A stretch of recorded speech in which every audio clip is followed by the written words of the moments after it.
Bien chères sœurs de Bretagne et de la France, je salue avec respect les autorités civiles ici présentes. À l'occasion du 4e anniversaire des apparitions de Sainte Anne en ces lieux, le pape Léon XIV m'a délégué auprès de vous pour être son envoyé extraordinaire en ces sanctuaires de Sainte Anne dorée. Le Saint-Père veut par ces gestes souligner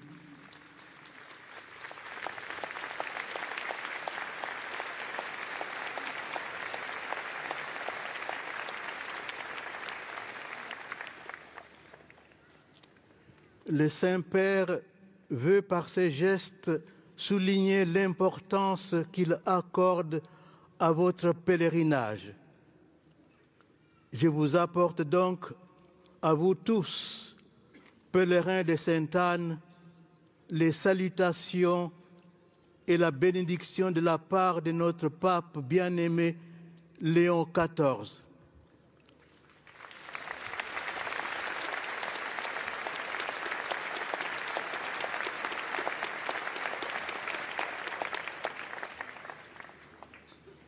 Le pape prie pour vous en ce jour.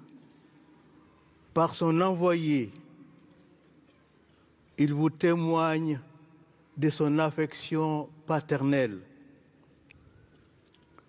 En son nom, je salue très amicalement Monseigneur Raymond Santaine, évêque de Vannes, qui aime tant Sainte Anne.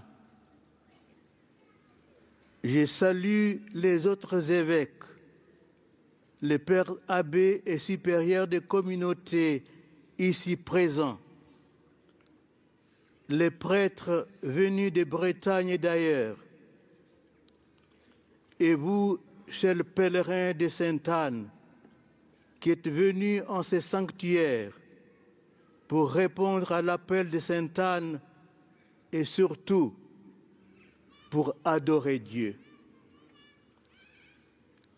En ces lieux, il y a 400 ans, Sainte Anne apparaissait à Yvon Nicolazic pour lui dire « Yvonne Nicolazic, nezuzek tech, mezu Anna man Marie. »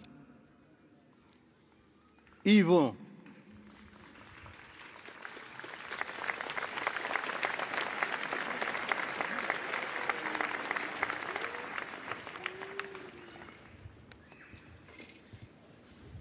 s'il vous plaît, n'applaudissez plus. Yvon, ne crains rien. Je suis Anne, mère de Marie. Dites à votre recteur, à votre prêtre, que sur la terre appelée le Bosséno, c'est-à-dire ces lieux où nous nous trouvons actuellement, on a construit autrefois, avant même qu'il n'y eût un visage, une chapelle dédiée en mon nom. C'était la première de tous les pays. Il y a 924 ans et 6 mois qu'elle est ruinée. Je désire qu'il soit rebâti au plus tôt et que vous en preniez soin, parce que Dieu veut que j'y sois honoré. Dieu veut que vous y veniez en procession. Chers frères et sœurs bretons, Sainte Anne a dit à Yvon Nicolazic Dieu veut ces lieux. Dieu a choisi cette terre pour en faire un lieu saint. Dieu a voulu qu'une parcelle de votre terre, une parcelle de votre pays, la France, soit un lieu sacré, un lieu réservé. Dieu a voulu que vos ancêtres ne cultivent pas ces lieux, ne l'exploitent pas par l'élevage ou l'agriculture. Il a choisi ces lieux pour y être honoré. Il y a là un grand mystère qu'il faut méditer. Il y avait bien d'autres églises disponibles. Il y avait bien d'autres lieux possibles. Mais il a choisi celui-là. Pourquoi? D'abord pour nous dire que Dieu est premier, que la gloire de Dieu nous précède et ne nous appartient pas. Dieu nous a créés par un acte d'amour gratuit. Toute la création est l'œuvre de ses mains, le cadeau gratuit de son amour. Qui ne sait parmi tous les êtres, dit Job, que la main de Dieu a tout fait, toutes ces choses, et qu'il tient entre ses mains l'âme de tout vivant et le souffle de toute créature humaine. Il nous a sauvés du péché par la croix, qui est encore un acte d'amour gratuit, plus grand encore que la création. Nous n'avons pas mérité son amour. Il nous a aimés le premier. Nous devons tout, car c'est en lui que nous avons la vie, le mouvement et l'être.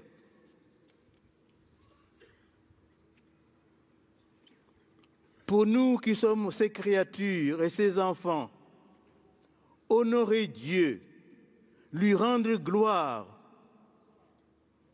c'est donc faire œuvre de justice. Rendre gloire à Dieu n'est pas un choix optionnel, c'est un devoir, c'est une nécessité. Il est très important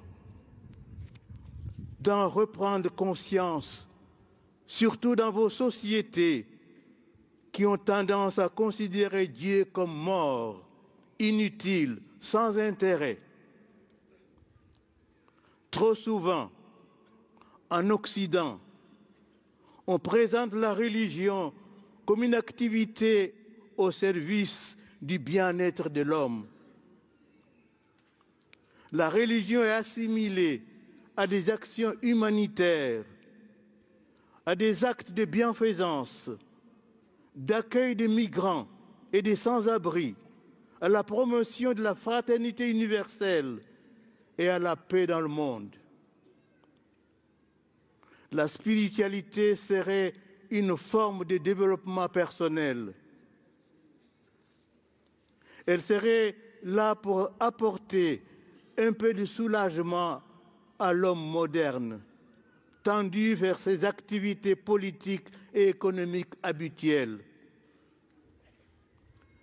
Même si ces questions sont importantes, cette vision de la religion est fausse.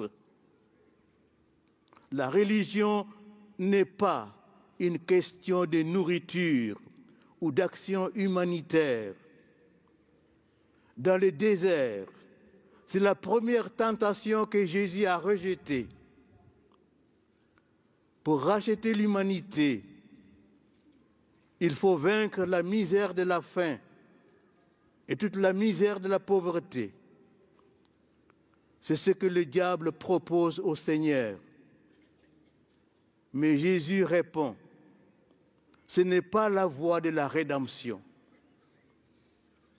Et il nous faut comprendre que même si tous les hommes avaient de quoi manger à leur faim, Et si la prospérité s'étendait à tous, l'humanité ne serait pas rachetée.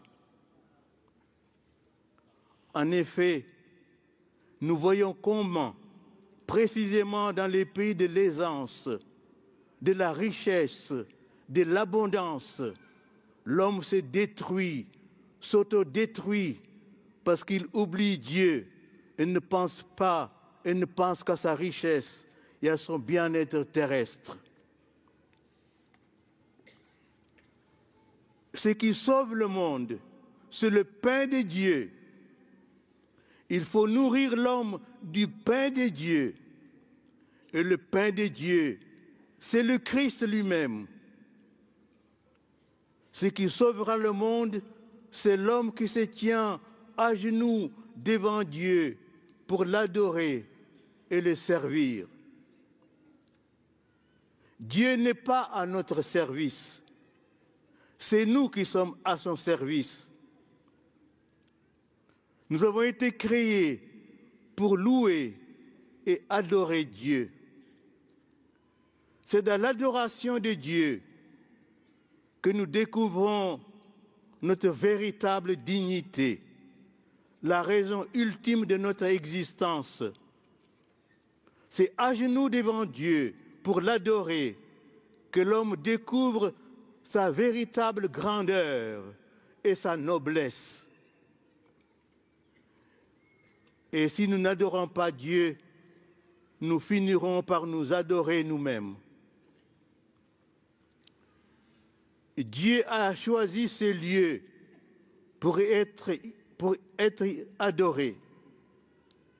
Dieu a choisi la France pour qu'il soit comme une terre sainte, une terre réservée à Dieu. Ne profanez pas la France avec vos lois barbares et inhumaines qui prônent la mort alors que Dieu veut la vie. Ne profanez pas la France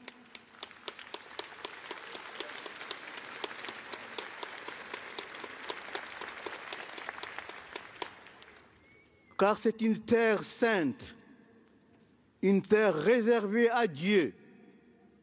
Il nous a dit que ce lieu me soit réservé, qu'il soit mis à part pour adorer Dieu. Il faut se mettre à part. La Bretagne est une terre sacrée et doit demeurer une terre sacrée, une terre réservée à Dieu. Dieu doit y avoir la première place.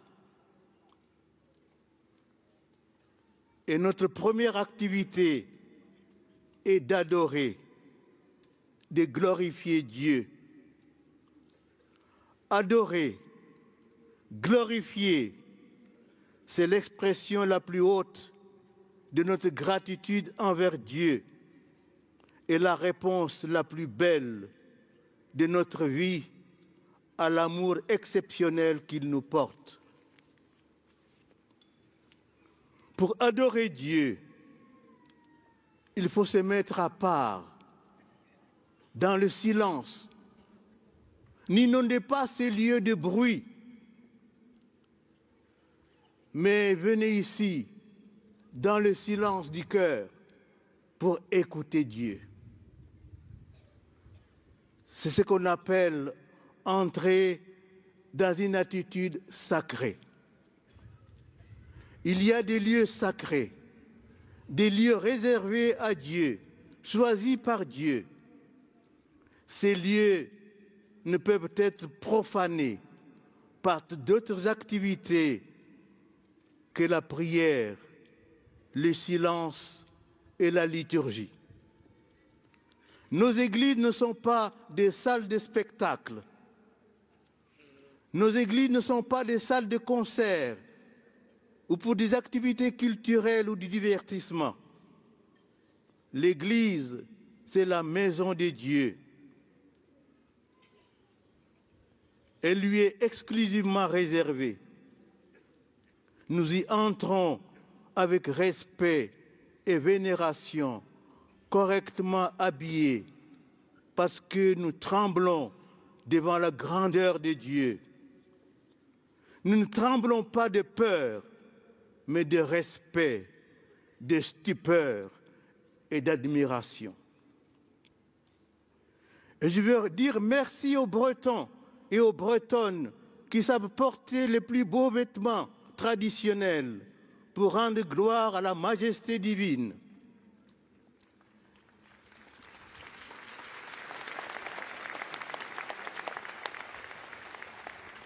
Il ne s'agit pas ici de folklore. L'effort extérieur que vous faites pour vous habiller n'est que le signe de l'effort intérieur que vous faites pour vous présenter à Dieu avec une âme pure, lavée par le sacrement de la confession, ornée par la prière et l'esprit d'adoration. Les lieux sacrés ne nous appartiennent pas. Ils sont à Dieu, pas plus que les chants sacrés ou toute liturgie sacrée ne nous appartient. La liturgie a pour objectif la gloire de Dieu et la sanctification des fidèles. Et la musique sacrée est un moyen privilégié pour faciliter une participation active et pleinement consciente des fidèles à la célébration sacrée des mystères chrétiens. Nous venons ici entrer dans une liturgie qui nous précède et qui nous guide jusqu'à l'adoration. Nous ne venons pas pour trouver un moment de folklore ou de distraction ou pour exhiber nos valeurs culturelles. Nous sommes ici pour la gloire de Dieu. La liturgie n'est pas un spectacle humain. Elle est notre timide réponse à la gloire de Dieu qui nous précède. C'est pourquoi elle est empreinte de beauté, de noblesse, de sacralité de part en part. Dans l'apparition, Sainte Anne dit à Yvon Nicolazic que Dieu veut que l'ancienne Église qui était en ruine soit rebâtie et qu'on en prenne soin. C'est difficile, c'est coûteux, c'est exigeant de rebâtir l'Église de Dieu. Et pourtant, c'est l'image de ce que Dieu veut aujourd'hui. Dieu veut encore aujourd'hui que nous rebâtissions sa maison. Dieu vient nous dire aujourd'hui, à chacun d'entre nous, j'ai choisi ton âme, j'ai choisi ton cœur comme une terre sacrée pour y être adoré. Ton âme de baptisé est un lieu sacré. Ne le profane pas en le livrant aux passions désordonnées et à l'esprit du monde. Ne le profane pas en volant à Dieu la première place. Ton âme est comme une église parce que j'y habite, moi ton Dieu. J'y suis vivant par la grâce du baptême. Mais cette église peut être ruinée. Et si l'église de ton âme est ruinée, alors entends l'appel de Dieu. Il est temps de la rebâtir et de la rebâtir sur le roc. Le roc, la fondation solide sur laquelle nous devons bâtir notre vie et notre espérance d'une vie éternelle, c'est le Christ Jésus lui-même. Oui, il est temps de rebâtir l'église de notre âme. Il est temps de te confesser. Confesse les péchés que tu as commis en parole et en action, la nuit ou le jour. Confesse-toi en ce temps favorable et au jour du salut. Reçois le trésor céleste. Surtout, veille sur ton âme, nous dit Saint Cyril de Jérusalem. Il est temps d'en prendre soin en gardant chaque jour un vrai temps de prière intense silencieuse. Il est temps d'expulser les idoles de l'argent, des écrans, de la séduction facile et vulgaire. Dieu veut ton cœur. Dieu veut ton âme. Comme il a voulu cette terre de Bretagne. Ton âme est un lieu sacré. Prends-en soin. C'est là seulement, en ce sanctuaire sacré de ton âme, que Dieu pourra te parler, te consoler et te faire revenir à lui par une conversion radicale de la vie. C'est seulement en ce sanctuaire intérieur que tu pourras entendre son appel à être saint, à être un adorateur. Soyez saints, car moi, le Seigneur, votre Dieu, je suis saint. C'est en ce lieu intérieur et sacré que toi, jeune homme, tu pourras entendre son appel à être prêtre ou religieux. Que toi, jeune fille, tu pourras entendre son appel à te livrer à lui dans la vie religieuse, en lui consacrant ton corps, ton cœur et toutes tes capacités d'aimer. Si tu profanes ces lieux intérieurs de ton âme par une vie dominée par le péché et le divertissement du monde, tu risques de passer à côté de ta vie. Tu risques de ne jamais être vraiment toi-même. Mes frères et sœurs bien-aimés, ne volons pas à Dieu le sanctuaire sacré de notre âme. Dieu l'a créé, Dieu l'a racheté. Ne profanons pas notre corps. Notre corps est le temple de Dieu et l'Esprit de Dieu habite en nous. Ne détruisons pas ce temple, car le temple de Dieu est sacré et ce temple, c'est nous. Dieu nous l'a confié pour que nous en prenions soin et que nous puissions l'y adorer dans le silence. Dieu le veut. Dieu te veut. Chers frères et sœurs, Dieu a choisi ce morceau de terre de Bretagne avec une intention toute spéciale. Il a voulu y être honoré à travers le culte rendu à Sainte Anne. Il n'y a aucun autre lieu au monde où Sainte Anne soit apparue. Quel privilège, quelle grâce, quel mystère. Sainte Anne porte en ce lieu un message particulier. Elle qui, avec Joachim, n'avait pas d'enfant à cause de son âge avancé, a dû souffrir de cette situation. Son cœur devait être plein de peine et d'inquiétude.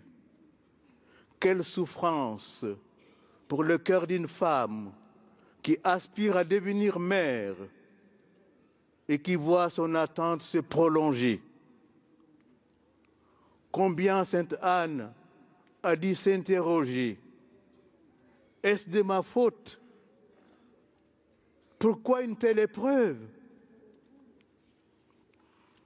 Certainement parmi vous, il y a des hommes et des femmes qui souffrent de ne pas avoir d'enfants.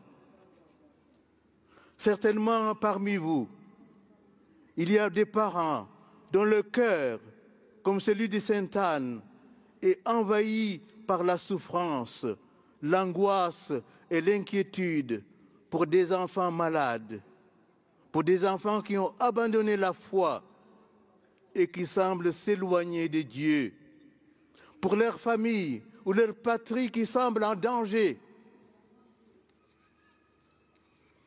Nos épreuves et nos souffrances nous mettent parfois dans un état de profonde incompréhension. Pourquoi? Pourquoi la mort d'un enfant?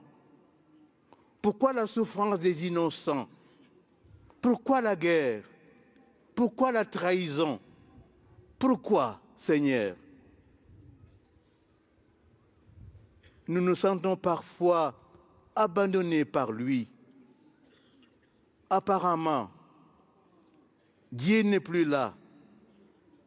Et pour l'Europe, Dieu est mort. Faut-il se révolter?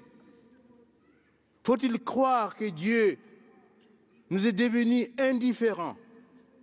Faut-il abandonner la pratique religieuse parce que Dieu n'écoute pas mes prières? Faut-il cesser de prier et d'aller à la messe dominicale? Regardons Sainte Anne. Aujourd'hui spécialement que vous êtes venus l'honorer, regardons-la et écoutons sa voix. Regardons Sainte Anne. Que fait-elle? Entre-t-elle dans la révolte contre Dieu? Se détourne-t-elle de Dieu? Non. Elle demeure dans l'adoration. Dieu est plus grand que nos incompréhensions, que nos doutes. Dieu est plus grand que notre cœur. Face au mal, nous n'avons pas de réponse toute faite. Nous n'avons pas de réponse humaine. Face au mal, à la souffrance des innocents, nous n'avons qu'une seule réponse, l'adoration. Notre seule réponse face au mystère du mal est l'adoration, silencieuse. Oui, le mal est incompréhensible, mais nous savons par la foi que la confiance adorante en Dieu est plus forte que l'absurdité du mal. Sainte Anne est venue dire ici aux Bretons et à toute la France et à travers eux aux hommes de tous les pays et de tous les lieux que l'adoration est l'unique remède au désespoir que porte en lui le mal. La foi en Dieu et l'adoration de Dieu sont l'unique remède qui peuvent garantir aux hommes une paix solide et durable. Ici, des générations de femmes, de marins disparus en mer sont venus proclamer que Dieu est plus fort que la souffrance d'un cœur en deuil. Ici, des générations de parents frappés par la stérilité sont venus proclamer que l'adoration confiante est l'ultime fécondité d'une âme ravagée par la souffrance. Ici, des générations de parents inquiets pour leurs fils partis à la guerre, pour leurs filles disparues ou éloignées de Dieu, sont venus protester de leur foi, de leur confiance et de leur espérance. Alors, vous tous qui souffrez, je m'adresse à vous. Regardez Sainte Anne.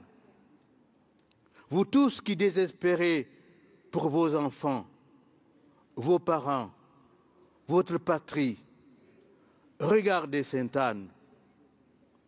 Comme elle, persévérons dans l'adoration. L'adoration de Dieu ne nous décevra jamais.